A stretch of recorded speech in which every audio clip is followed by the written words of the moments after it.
lahat ng tula, kulang maging mga salita upang ihayag ang kabutihan mo. Wala kang katulad, wala nang hihigit sa'yo. Wala kang katulad, wala nang papantay sa'yo. Ikaw ang Diyos noon pa man, maging ngayon at kailanman. Sa habang panahon, wala kang katulad. Wala kang katulad, wala nang higit sa'yo. Wala kang katulad, wala nang papantay sa'yo. Ikaw ang Diyos noon pa man, maging ngayon at kailanman. Sa habang panahon, wala kang katulad. Ikaw ang Diyos noon pa man, maging ngayon at kailanman. Sa habang panahon, wala kang katulad. Sa habang panahon, wala kang katulad. Sa habang panahon, wala kang katulad. Lord, sa iyo po ang lahat ng papuri at pasasalamat sa gabing ito. Maghari ka nawa, Panginoon, sa buhay ng bawat isa sa amin. Sa ilangan po, binabalik ang papuri at pasasalamat. Sa tanging pangalan ng aming Panginoon Jesus. Amen. Dali lang po, buksan natin sa ano po? Hebrews 6, Hebreo. Bago natin hihilang ni Pastor Ivy sa Hebreo 6.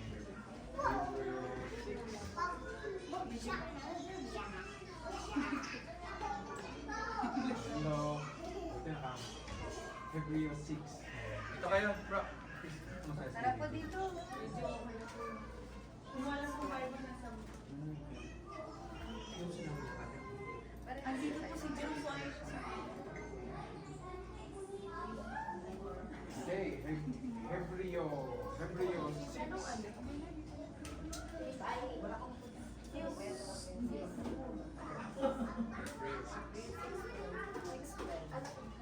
Ito kay Joman, no? Okay. Mami Joanne, dito. Sige mo yan. Okay. So maganda po na ni-request ko nga kay Pastor Alvin kung pwedeng magsama-sama maghapunan ngayong Biyernes, pagkatapos ng Pasko, ang mga namumuno at mga masisigasig maglingkod sa ating pong simbahan. Kayo nga po yun. Kayo lahat na ating ngayon sama-sama at ngayon nga halos kompleto tayo, no? Pastor Alvin. Ngayon ang sinasabi niyo sa Hebrews 6:10, ang sabi, makatarungan ng Diyos. Okay. Ano sinasabi sa atin nun? Pag sinasabi po kasi ng Biblia na ang Diyos ay makatarungan, ibig sabihin, siya po ay just. Ang Panginoon ay nakikita ang lahat. Dahil siya ay makatarungan, siya ay nagbibiyaya, siya po ay nagbibigay ng gantimpala sa mga sumusunod sa kanyang mga pinagpapala. At hindi naman, ang pagiging makatarungan ng Diyos ay, siya po naman ay kung kailangan magdisiplina, magbigay ng paghuhusga, ay ginagawa niya. Kaya magandang encouragement po ito sa ating po mga leaders ng DOCC na ang Diyos ay makatarungan. Titignan niyo po ang sinasabi ng susunod na yun, verse 10, sabi, makatarungan ng Diyos. Tapos sinunod doon, hindi niya malilimutan ang inyong ginawa at ang pagmamahal na inyong ipinakita hanggang ngayon, pinapakita sa pamamagitan ng paglilingkod sa mga hininang ng Diyos. Amen. Di ba alam natin na mahal tayo ng Diyos? Ang pinakamaganda naman dahil mahal ng Diyos, ang Diyos ay pag-ibig, nakikita sa pag-ibig ng bawat isa. Sa miyembro, sa mga congregation po, sa mga kapatiran, ay nakikita daw ang ang pagmamahalan. Hindi malilimutan ng Diyos ang inyong ginagawa. So isa pong magandang encouragement sa inyo na alam ko lahat kayo ay may iba-ibang ginagawa contribution sa church. Kaya sa pamumuna ni Pastor Alvin at ni Sister Leslie, kayo naman ay lahat ng suporta ay binibigay nyo. Ano po nalalaman nyo? Nakikita ko sa mga posting ni Sister Leslie yung pang mga litrato nyo. Nakikita ko yung passion nyo. Iba po ang level ng paglilingkod sa church. Kaya nakakatuwa po na talagang kayo ay kabahagi ng DOCC. At diyan naman po ang magiging dahilan kung bakit po ang DOCC Pampanga ay malakas po talaga ang aming pananampalataya na lalago. Kasi nag-uumpisa yun sa mga malalakas na sa pananampalataya, sila ay naglilingkod ng tunay. Ngayon, interesting po ang sabi, ipinapakita hanggang ngayon ang inyong pagmamahalan. Ang pagmamahal daw ay nakikita sa inyo. Yung magandang relasyon. Pero ang magandang sinasabi ng Hebrews, ang isang magandang halimbawa daw ng pagmamahalan ay, ito sinasabi, ang pagmamahalan na inyong pinapakita hanggang ngayon ay ipinapakita sa pamamagitan ng paglilingkod nyo sa mga hinilang ng Diyos. So when you're serving church, ano man po ang ginagawa niyo sa simbahan, yan ay nagpapakita ng pag-ibig. Pag-ibig sa ating Diyos, pag-ibig sa mga namumuno, pag-ibig sa ating po, sa inyong kay Pastor Albert at kay Sister Leslie, at lahat ng inyong ginagawa. So hindi alam po yan ang ng Diyos po. Yung mga Mark, yung mga nakita niyang pinukpok mo, hinalo yung simento, Gino, Matt, lahat yan nakita, nag-aayos kayo ng Inesa. Si Rupa yung isang yung abok ng alikabona. Siya yung nandoon, hindi pa ayos yung yung bodega. Nakita natin sila Rose, nandoon sila Joan. Lahat po kayo ay nagpapakita ng pagmamahal sa paglilingkod. Hindi lamang pag-aayos ng mga silya pag niro-roster kayo nila Pastor Agin sa mga exhortations nyo, sa mga scripture reading. Ikaw nga na, roster ka na sa pag-share ng ng salita. Si John at si Matt din. So marami pang pinapagawa sa atin ng Diyos, pero yun po ang isang dahilan na pinapakita daw ninyo ang inyong pagmamahal sa pamamagitan ng paglilingkod ninyo sa mga hinirang ng Diyos. So isipin po natin, hindi lang mga ordinaryong tao inyong pinapaglingkuran, kundi ang sabi dito, mga hinirang ng Diyos, mga tinawag ng Diyos, mga kapatira natin sa pananampalataya. Yun lang ang gusto kong iwan sa inyo, hindi malilimutan ng Diyos ang lahat ng inyong ginagawa. Hindi niya malilimutan dahil bakit? Dahil nakikita niya. Nakikita niya ang lahat ng ginagawa niyo. Nadidinig niya ang lahat ng inyong mga hinaing, ng inyong mga sinabi, ng inyong mga encouragement. Kaya po, pinag-iwang na din ng Pasko kahapon na ating tagapagligtas, pinanganak siya. At yung sinasabi sa Hebrews, ang Diyos natin ay makatarungan. He sees everything. So, huwag po kayong manghihinawa kung halimbawa hindi man kayo napasalamatan, walang knowledge, o hindi man napansin ang inyong ginawa. Ang Diyos ang nakikita niya ang lahat yun, kahit hindi tayo pasalamatan ng kahit isa sa atin. Kahit hindi po napansin ang Diyos. Ang sabi, di ba, hindi malilimutan ng Diyos ang lahat ng inyong ginagawa. Talaga po yan. At meron mga pangako ang Diyos sa atin na lahat tayo ay binigay na ng wala po ng Pasko. Kahapon ngayon po, sama-sama po naglilingkod, nagulong sa simbahan. Tayo po ay magsasalo-salo ng kapunan. Ito po ay parang Thanksgiving. Sa gabi nito, tapos meron tayo konting gagawin katutuwa ng bawat isa. Okay? So, yun po. Dahil yan na tayo kumain po. Hindi na natin pangalan ni Pastor Alvin para po sa gabi. Sige po tayo yung po at manalangin. Father God in heaven, we have to come to your presence. Kami po ay nagpapasalamat sa gabi. Hinalap po namin ang inyong kapangyarihan. Hinalap po namin na kayo ang ingari sa lahat ng bagay. Salamat po sa pagkakataon na kami po ay pinipon-tipon po ninyo. Even Lord, sa aming po si Pastor, thank you Lord, sa buhay po ni Pastor.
kayo patuloy po namin magamit upang kayo po ay pagkakaroon.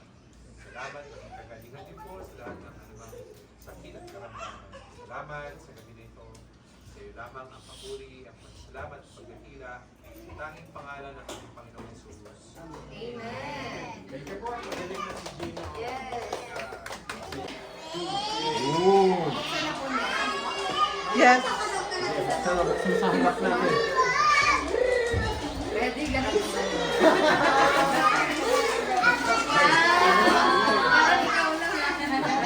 Ano yan? Uy, ang babait ko nakakita. Walang gusto mag. Ano yan? Pakita mo, Joanne. Memory ko. Mga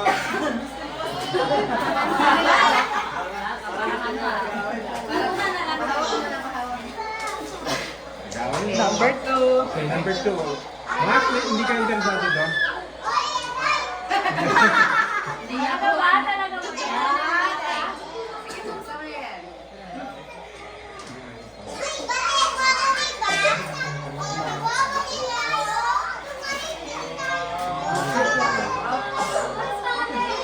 Parang gusto nila na umagaw. Ano yan? Ano yan? Pakilabang. Towel. Hindi na.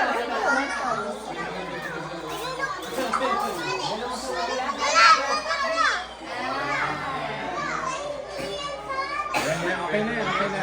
Number 3.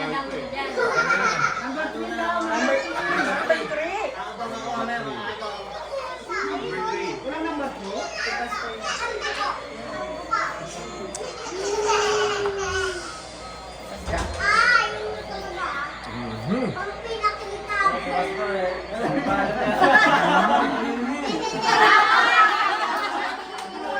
Wala pinagda ng tawa eh. Try ka ulit.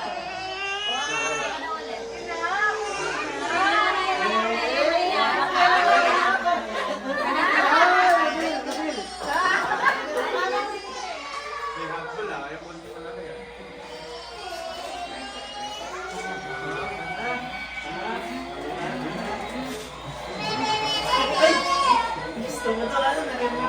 Ano yan?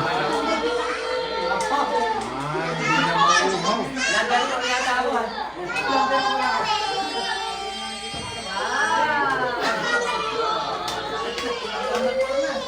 Number 4. Meron kang gusto, Rose? Meron kang gusto gawin?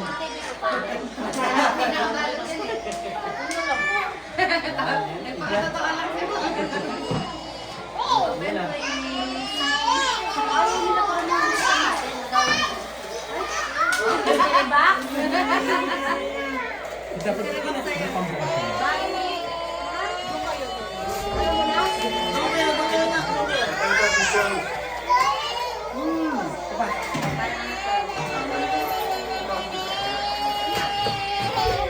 Kuya Sabio, thank you. Thank you, Kel. End up ba yun eh? Parang gusto ko na naman punta ka ng bahay.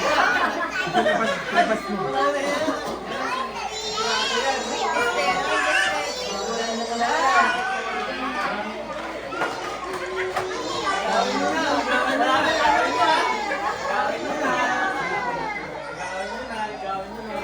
Basura. Dito. Number 5. Kaya, meron kang gusto agawin? Ano ka na iba? Sige, ano ka na iba? Pwede ba sa taksisin? Ang nagdiwalo, pwede ba gagawin sa iyo? Bigat ah. Pahalo lang po na yun.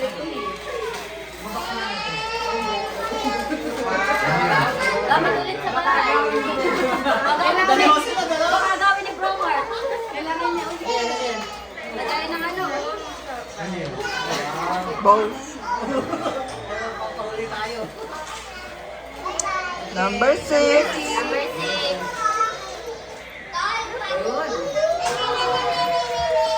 Lahat ng gusto, ano yun?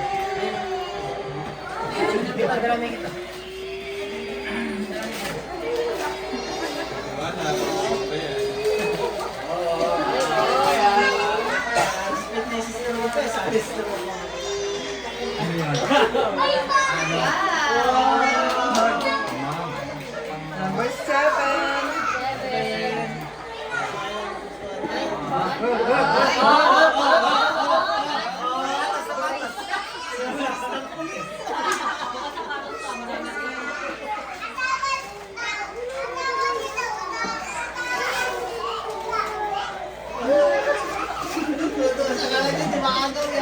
Ang gawin yan tayo pag masaya ka.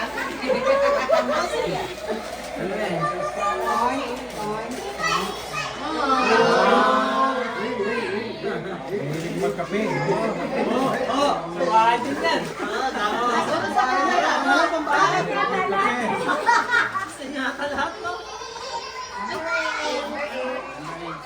Number 8.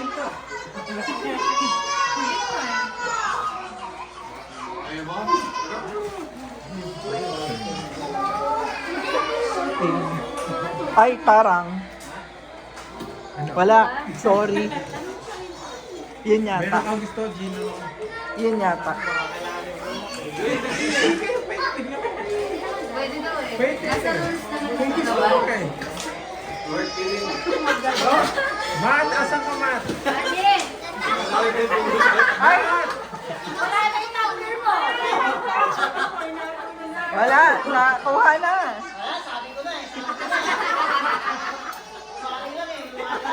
Agaw na number mo. Ano ulit, go! Ajit! Hindi ka mababago ulit sa'yo. Hindi ka muna bukas pala. Hindi, hindi na lang siguro.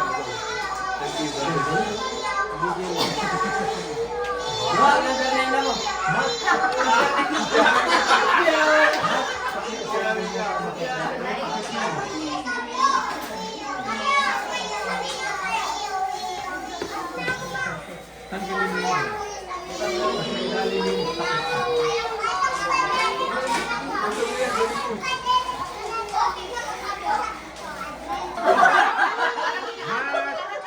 Matt, gawin mo, Matt! Hindi pwede mawin.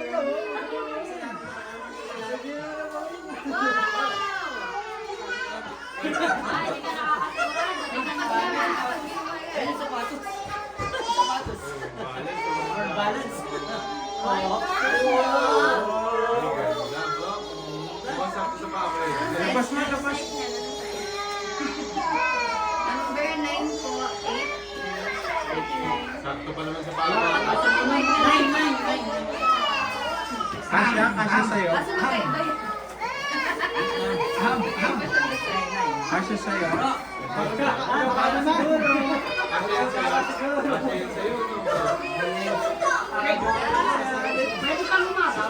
Mamaya pwede, hindi pa sigurado kasi pag Anong number na? 9. Siya na. Parang sapatos ulit yan. 9.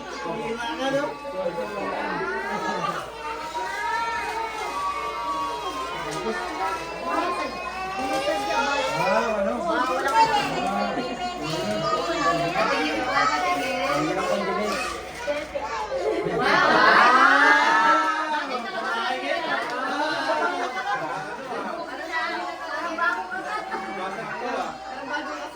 Number 10.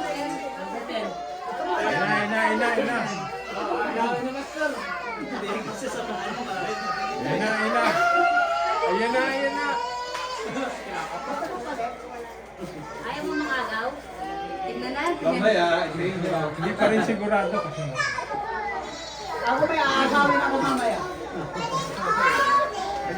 Friend kayo ah. para sa ito ah. Ako na po, 11. 11.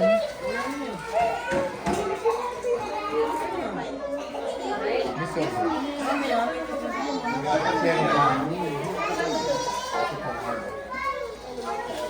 Wow!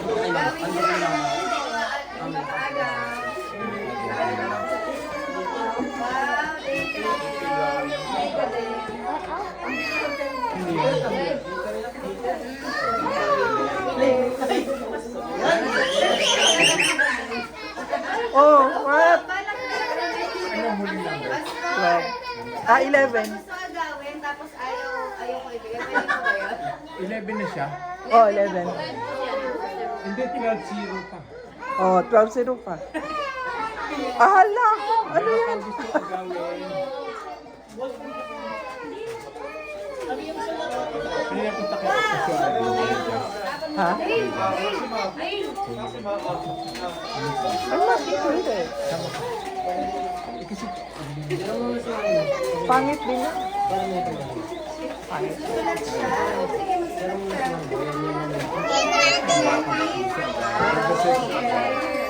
bibigyan naman natin. Hindi na kayo magagawa, wala kayo picture. Second shot na lang. Number 13! Ako 13. Ha? Hindi naman ako 13. Ano? Wala. 13 po, 13. Tita Neris po.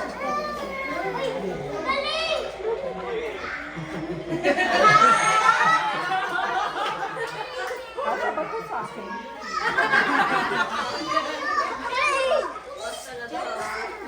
May nagkakatutod! Ay, may nagkakatok daw. Ako, kasi maingay kayo.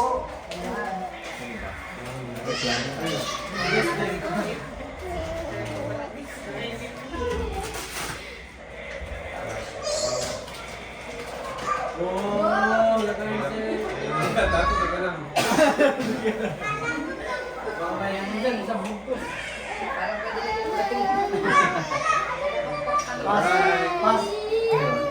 Si Moyo. Si Moyo. O ngayon, sige. Tingnan nyo kung sino kayo, kung meron kayong gusto agawin. tingnan. Tapos? Tapos?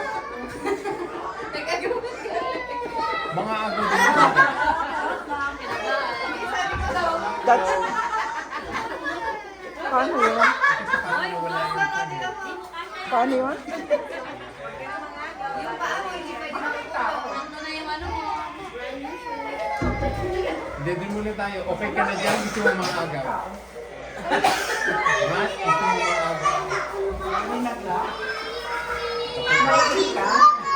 Sa taas meron doon. Gusto ko kumagaw na kayo. Gusto ako agawan. Paano tapos ito mga Bibigay mo sa kanya.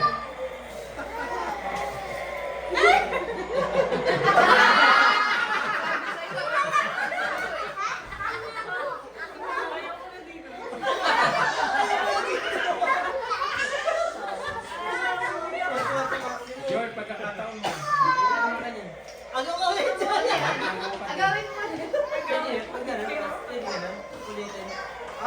Ay, hindi ko pwede yung inagaw sa Mamili ka ulit. Mamili ka ulit. Sige lang, kung kaya mo. Magsisisi ka. Mami, gusto niya, balik mo yung bag. Lalagyan ko talagang baril to. Leslie, ikaw. Ano? Ay, oo, Hindi na po pwede mag-agaw, no? Nag-agaw na kami dalawa kanina. Hindi, pwede kasi inagaw. Ay, nagawan pa ako. Sige po daw, inagawan pa daw ako. Pwede ka. Ano pa ako sa agawin dito?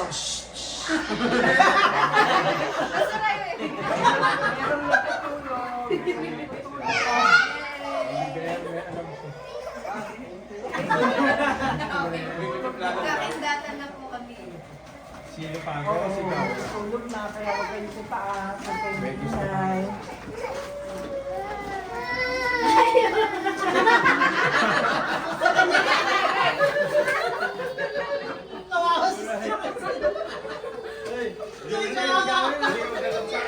Saan niyo talaga ito eh?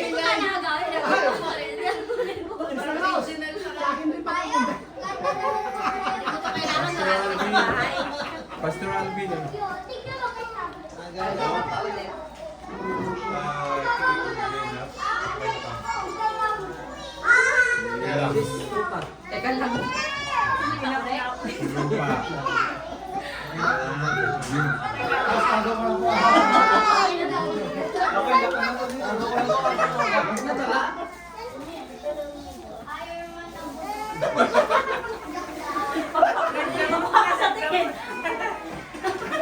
Ay, kuya, may Ninong naman kita. kuya, may magyan sa ilalim, napabasag. Ang may magpala yun nung. Hep, what's happening?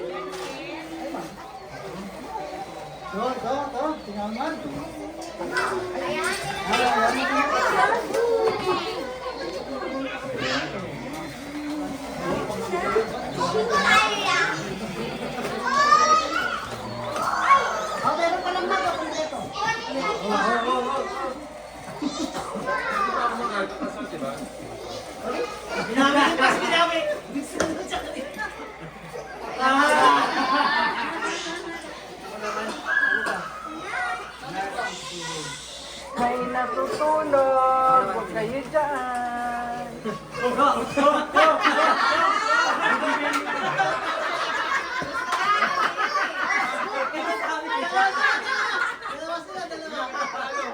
Magaling ka bro. Nice. Makuha kayo sila pag di na humingi sila.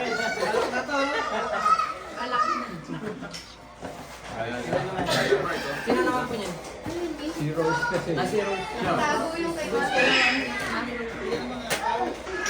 Ay ka na?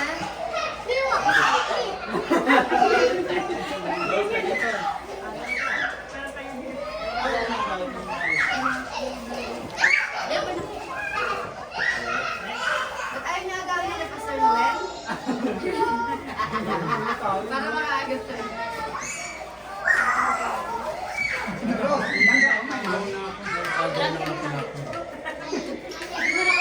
Don't do it.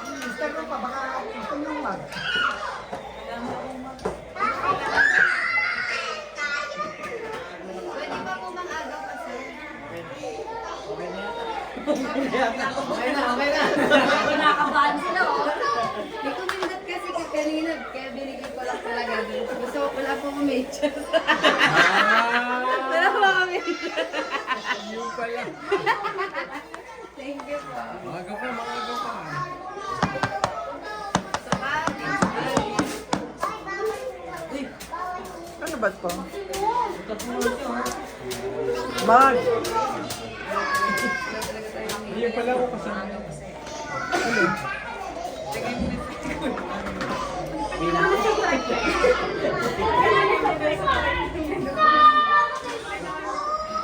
Asya ba yung Bibigyan ko na mamaya. Eh, binuksan na, hindi na makagaw yun.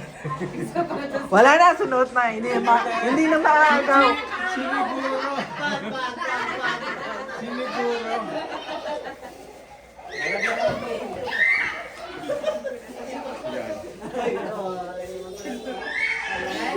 At smooth na to, guys. Baka Mark, gusto mo na ito. Ano natin? Ha?